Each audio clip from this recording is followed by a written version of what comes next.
So hello guys, welcome back to Study Affairs. So in the previous lecture we discussed about Supreme Court of India. तो पिछले lecture में हमने supreme court of India के बारे में पढ़ा, ठीक है। वहाँ हमने बात करी कि किस तरह वहाँ पे कितने जजेस होते हैं, सीजीआई को कौन अपॉइंट करेगा, वो रेजिग्नेशन कैसे देंगे, उनका रिमूवल प्रोसेस क्या है। फिर हमने आखिरी में बात करी थी जूरिडिक्शन के बारे में, ठीक है। अब जूरिडिक्शन क्या होता है, वो फंक्शन और वो रिस्पॉन्सिबिलिटी जो संविधान देता है किसे, सुप्रीम कोर्ट को, ठीक है। अब वहाँ पे हमारा एक इंपॉर्टेंट टॉपिक छूट गया था, रिट जूरिडिक्शन, ठीक है। यहाँ से भी कई बार क्वेश्चन बन जाते हैं, तो आज इसी को पढ़ेंगे, ठीक है। तो भैया रिट जूरिडिक्शन, अब रिट क्या होता है, रिट का मतलब होता है एक्शंस, और कोई भी एक्शन हो, ठीक है, कोई भी एक्ट हो किसी को अपोज करना या लागू करना, ये होता है रिट का मतलब, सिंपल सी बात है। तो भैया आर्टिकल 32 और आर्टिकल 226 ना डील करता है किससे भैया, रिट से, ठीक है। यहाँ पे 5 तरह के हमारे पास क्या होते हैं भैया, रिट्स होते हैं 5 तरह के।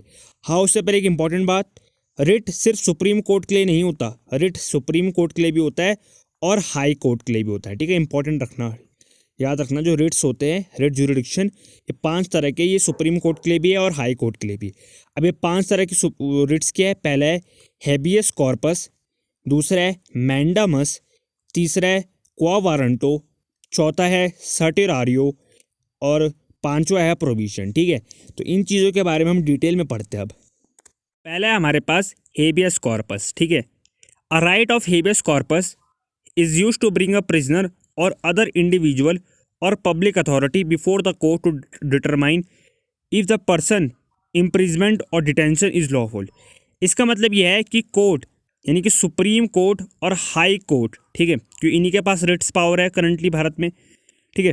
सुप्रीम कोर्ट और हाई कोर्ट किसी भी पब्लिक अथॉरिटी यानी कि पुलिस को बोल सकता है कि जिस भी व्यक्ति को तुमने जेल में डाला है उसको हमारे सामने कोर्ट में क्या करो, वो करो, सामने खड़ा करो, यानी कि उसकी हाजिरी लगाओ, ठीक है। अब इसको मैं अगर आप इजीली समझाओ एग्जाम्पल के तहत, तो मान के चलिए एक लड़का है ए, एक लड़की है बी, इन दोनों ने क्या करा भैया, शादी कर दी, कोर्ट मैरिज, घर वालों से वो करके, मतलब घर वाले से मतलब छुप छुपाए इनने कोर्ट मैरिज कर दी, कोर्ट मैरिज कर दी। और ये 18+ भी यानी कि एलिजिबल है कोर्ट मैरिज करने के लिए, कुछ इलीगल नहीं है, ठीक है। अब होता क्या है कि लड़की के घर वाले को ये बात पसंद नहीं आई कि इनने कोर्ट मैरिज कर दी और वो लड़के के खिलाफ है। उनने क्या करा, लड़की को अपने साथ लेके चले गए और लड़के के खिलाफ क्या कर दिया, इनने केस दर्ज कर दिया। अब जो लड़की वाले हैं इनके पास पब्लिक अथॉरिटी में बहुत जान पहचान है, या बहुत पैसे वाले पब्लिक अथॉरिटी, एग्जांपल जैसे एडवोकेट हो जाएगा, पुलिस हो जाएगी। तो फॉर एग्जांपल पुलिस में इनकी क्या है, बहुत जान पहचान है। अब पुलिस को इनने बोला कि भैया हमारी लड़के के साथ ऐसा हुआ है, तो भाई तुम्हें लड़के के साथ कुछ करना होगा। तो पुलिस ने क्या करा, सिंपली भैया बिना किसी सबूत के लड़के को क्या कर दिया, जेल में बंद कर दिया। अब लड़का बोल रहा है कि भैया मैंने खुद भी मैंने उसकी मर्जी के साथ शादी करी है, कि लड़की की मर्जी थी तब मैंने शादी करी, बट पुलिस वाले मान नहीं रहे, क्योंकि भैया क्या ये लड़की वालों का दबाव है पुलिस वाले के ऊपर, क्योंकि लड़की वालों क्या भैया पैसे वाले, ठीक है। अब हुआ क्या, ठीक है, अब लड़के के घर वाले, ए है लड़का, उसके घर वाले परेशान कि भैया हमारे लड़के को तो फालतू में जेल हो गई, ठीक है, फालतू में उन्हें प्रिजन में डाला। अब इनके ये गए सुप्रीम कोर्ट में या फिर हाई कोर्ट में गए, यहाँ उनने रिट जारी करा हेबियस कॉर्पस, ठीक है। इनने बोला हेबियस कॉर्पस जारी करा, इन्होंने कहा कि हमारी लड़की की कोई गलती नहीं। अब सुप्रीम कोर्ट के पास ये हेबियस कॉर्पस का राइट है, उनने क्या करा, रिट है सॉरी, इन्होंने सीधे उस पब्लिक अथॉरिटी ने पुलिस वाले को बोला कि उस लड़के को भी हमारे सामने कोर्ट में लाओ और उस लड़की को भी हमारे सामने कोर्ट में लेके आओ, दोनों को लेके आओ। अब पुलिस वाले लेके आए, तो जज लड़के से पूछेगा कि भैया क्या क्या हुआ था मैटर, तो लड़का एक्सप्लेन करेगा। फिर अगर उस मैटर में लड़की ने अगर हामजी जो होती है हाँ बोल दिया कि हाँ मैंने खुद की मर्जी से शादी करी है, तो लड़के को इम्प्रिजमेंट कर दिया जाएगा, यानी कि उसको मतलब जेल से छुटकारा दिया जाएगा, जेल में नहीं रखा जाएगा कि भैया पुलिस वाले के ऊपर मतलब क्या कर रहे हैं, जानबूझ के क्या कर रहा है, लड़के को जेल में डालें। तो इसके तहत हेबियस कॉर्पस के तहत तुम्हारे एक तरह से फंडामेंटल राइट बच रहे। खुद ही सोचो, ठीक है, कोई भी पब्लिक अथॉरिटी है, कोई भी इंडिविजुअल है जो बहुत पावरफुल है, वो किसी को भी दबा सकता है, ठीक है। बट अगर तुम्हारे देखो सुप्रीम कोर्ट के पास हेबियस कॉर्पस का रेट है, तुम सुप्रीम कोर्ट के पास जा सकते हो, क्योंकि आर्टिकल 32 के तहत जो heart and soul of constitution है। तुम सुप्रीम कोर्ट के पास चले गए, ठीक है, या फिर हाई कोर्ट के पास जा रहे हो, ठीक है। अब तुम गए यहाँ, तो भैया इनने हेबियस कॉर्पस रिट जारी करा, इनने दोनों ही जो मेन कल्प्रिट थे उनको सामने करा और इनसे पूछताछ करी, और वह एंड रिजल्ट जो निकला उसके बलबूते में इनने फैसला सुनाया। अब यहाँ पे तो क्या हुआ भाई, एंड रिजल्ट ये निकला, लड़की ने हाँ बोला कि भैया मैंने अपनी खुद की मर्जी से शादी करी, तो लड़का क्या हुआ, छूट जाएगा, ठीक है। तो ये हेबियस कॉर्पस का रेट है। अब हम बात करेंगे मैंडेमस के बारे में। Mandamus is an order for superior court to lower court or tribunal or public authority to perform an act which falls within its duty. It is issued to secure the performance of public duties and to enforce private rights withheld by the public authorities. इसका मतलब ये है कि superior court यानी कि Supreme Court और High court जिसके पास rate of mandamus की पावर है, वो किसी भी गवर्नमेंट की अथॉरिटी हो जाए जिसमें गवर्नमेंट के स्टेक्स यानी गवर्नमेंट की इन्वॉल्वमेंट हो, फॉर एग्जांपल पुलिस, ठीक है, गवर्नमेंट इंस्टीट्यूशन, गवर्नमेंट एजेंसी, ठीक है, इनकी पब्लिक अथॉरिटीज़ होगी ये सब, ठीक है।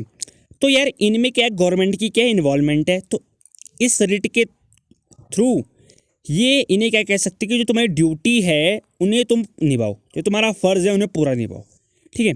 अब यहाँ पे एक केस आता है कि जो आपका रिट ऑफ मैंडेमस है ये सिर्फ उन ही अथॉरिटीज़ के ऊपर लागू होता है जिनमें गवर्नमेंट की इन्वॉल्वमेंट हो।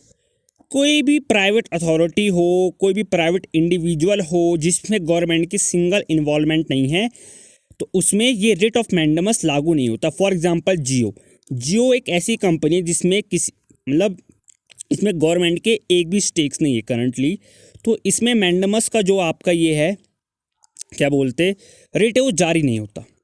अब मैं यहाँ पे एग्जांपल लूँगा, ठीक है। फॉर एग्जांपल हमने जो केस लिया था ना पहला वाला शादी वाला, तो मान के चलिए जो लड़का है ए और लड़की है बी। अब क्या करा, जो बी है ना इसके माँ बाप ने क्या करा, लड़की के माँ बाप ने लड़के को मरवा दिया, ठीक है। अब जब रहे ये लड़की के माँ बाप पब्लिक अथॉरिटी में इनकी बहुत चलती है, बहुत पावरफुल है, ठीक है, इनके सोर्सेज है पैसे के वो दम में ये क्या कर दिया इनने, इनको पैसे खिला दिया पुलिस वाले को, इनने क्या करा, इसको मरवा दिया लड़के को, और क्या करवा दिया भैया, केस क्लोज्ड। अब हुआ क्या सुनिए, लड़के के माँ बाप ने क्या करा, केस दर्ज करा, ठीक है, कि भैया हमारे लड़के को मारा गया है, अब हमें क्या चाहिए, इसके खिलाफ न्याय चाहिए। तो लड़के के माँ बाप ने क्या करा भैया, केस दर्ज करा, पुलिस ने करा ठीक है मैं इन्वेस्टिगेशन कर रहा हूँ, ठीक है। 1 महीना लग गया, रिजल्ट कुछ नहीं आया, 2 महीने लग गया, रिजल्ट कुछ नहीं आया, 4 महीने लग गए, रिजल्ट कुछ नहीं आया, ऐसे करके साल बीत गया, रिजल्ट कुछ नहीं आया, यानी कि पुलिस क्या कर रही है, टाल रही है। अब क्या हुआ, ये घर वाले तो ये परेशान, ये गए सीधे सुप्रीम कोर्ट में गए या फिर हाई कोर्ट में गए, इनने बोला सुप्रीम कोर्ट को, इन्हें सारी मतलब डिटेल एक्सप्लेनेशन बताई। अब सुप्रीम कोर्ट ने क्या करा या हाई कोर्ट ने क्या करा, मान के चलो ये उत्तराखंड की पुलिस है पर्टिकुलर एरिया की, तो इसके ऊपर क्या कर दिया, मैंडेमस लागू कर दिया। कि रिट के थ्रू इनने बोला पुलिस अथॉरिटी को कि भैया विदिन 1 वीक या विदिन 1 मंथ अगर तुमने हमें रिजल्ट नहीं दिया तो हम तुम्हारे खिलाफ एक्शंस ले सकते, हम तुम्हें यहाँ से मतलब हटा सकते, तुम्हारी पावर से हटा सकते, ठीक है, तुम्हें रिमूव कर सकते तुम्हारी अथॉरिटी से। विदिन 1 मंथ या 1 वीक स्पेसिफिक टाइम दिया रहता है कि इसके तहत तुम क्या करो भैया, लड़के को जिसने मारा है इसके खिलाफ इसके वो मतलब इसके वो लेके आओ, सबूत लेके आओ। अगर तुम ऐसा नहीं कर पाए तो हमें तुम्हें हटाना पड़ेगा। तो ये रिट ऑफ मैंडेमस है, ठीक है। बात करेंगे सर्टिरारियो के बारे में। A writ of certiorari can be issued by the Supreme Court और any high court for quashing the order already pass by an inferior court, tribunal और क्वासी जुडिशियल अथॉरिटी। इसका मतलब क्या है कि मान के चलिए कोई भी लोअर कोर्ट हो except Supreme Court and High Court, ठीक है, कोई भी लोअर कोर्ट उठाया, इन्हें कोई भी डिसीजन पास करना हो या कोई डिसीजन पास कर दिया हो, तो भैया इस रिट के थ्रू सर्टिरारियो के थ्रू जो सुपीरियर कोर्ट है जिनके पास ये पावर है वो इस डिसीजन को रिमूव कर सकती है या फिर खुद के पास ला सकती है। मान के चलिए कोई लोअर कोर्ट है, वो कोई लॉ पास कर रहा है या कोई डिसीजन पास कर रहा है, तो भैया क्या होगा, सुप्रीम कोर्ट या फिर हाई कोर्ट इस रिट के थ्रू उस ऑर्डर को या डिसीजन को खुद के पास ला सकती है या फिर उसको रिमूव कर सकती है। अब ये होता क्यों है कि मान के चलिए जितनी पावर किसी लोअर कोर्ट के पास है वो उससे ज़्यादा काम कर रही है, यानी कि पावर से ज़्यादा काम कर रही है, ठीक है। या फिर ऐसा हो रहा है कि भाई कोई लोअर कोर्ट है, जो भी लॉ है उसको ब्रेक डाउन कर रहा है। कई बार होता है ना कि किसी भी जज को पैसे खिलाओ, ठीक है, वो संविधान के खिलाफ काम करता है। तो भैया इसलिए यही होता है कि भैया लॉ को ब्रेक कर रहे हैं, जितनी पावर से उससे ज़्यादा अधिक काम कर रहे हैं। तो इसलिए जो भी सुपीरियर कोर्ट है जैसे कि सुप्रीम कोर्ट और हाई कोर्ट, ये सर्टिरारियो के थ्रू उनके डिसीजन से लॉ को क्या कर सकता है, या तो रिमूव करेगा या खुद के पास लेके आएगा कि भैया हम तुम्हें नहीं लेने देंगे डिसीजन, ये डिसीजन हम लेंगे। तो ये होगा सर्टिरारियो। अब बात करें हम क्वा वारंटो के बारे में। A quo warranto action may be brought to determine whether a public official satisfy a requirement that he or she resides in the district or whether a public official is serving in these two compatible offices।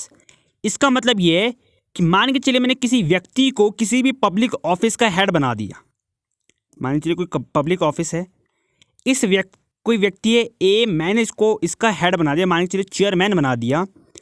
अब क्वा warranto के तहत supreme Court और High court के पास ये power है कि मेरे से सवाल कर सकते हैं कि भैया किस बेसिस में तुमने जो ये बंदा है ए, इसे तुमने यहाँ का चेयरमैन बनाया, क्या ये इस चीज़ के लिए एलिजिबल है, क्या जो चेयरमैन बनने की वो नीड्स है उसे सेटिस्फाई कर रहा है, तुमने इस बंदे को रिक्रूट क्यों करा है, ठीक है।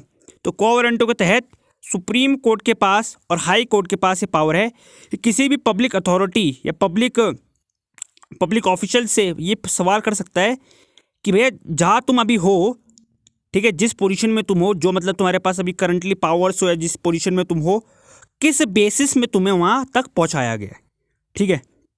अब बात करेंगे रिट ऑफ प्रोविशन के बारे में। A writ of provision is a writ directing a subordinate to stop doing something the law prohibits. This writ is often issued by a superior court to the lower court, directing it not to be proceed with case which does not fall under its jurisdiction. यानी कि मान के चलिए कोई भी lower court है, वो किसी भी डिसीजन को पास कर रहा है, ठीक है, और वो डिसीजन उसके जुरिडिक्शन यानी कि उसके फंक्शंस और रिस्पॉन्सिबिलिटीज़ के अंडर नहीं आता है, ठीक है। तो जो सुप्रीम कोर्ट है और हाई कोर्ट है वो क्या करेगा, इस डिसीजन को प्रोहिबिट्स यानी कि रद्द कर देगा। तो ये हो गया भैया रिट ऑफ प्रोविशन। अब कुछ एंड में इंपॉर्टेंट बातें जो हर दिन करता हूँ, हालांकि व्यूज़ कम आ रहे हैं वीडियो में, कोई दिक्कत नहीं, बट कंटेंट हर दिन आ रहा है, क्वालिटी कंटेंट आ रहा है एनडीए के पर्पज़ से, ठीक है। तो यार मेहनत करते रहो हर दिन, ठीक है। थोड़े दिनों में कंप्लीट हो जाएगा, 5-6 दिनों में कंप्लीट हो जाएगा, फिर इकोनॉमिक्स 3-4 दिन में कंप्लीट हो जाएगा, फिर हिस्ट्री और ज्योग्राफी में फोकस करेंगे, ठीक है। सारे प्रीवियस ईयर क्वेश्चन भी कराएंगे आपको और इंपॉर्टेंट क्वेश्चन भी कराएंगे। तब तक के लिए अपना ध्यान रखिए, स्टे सेफ, स्टे हेल्दी। जय हिंद, जय भारत।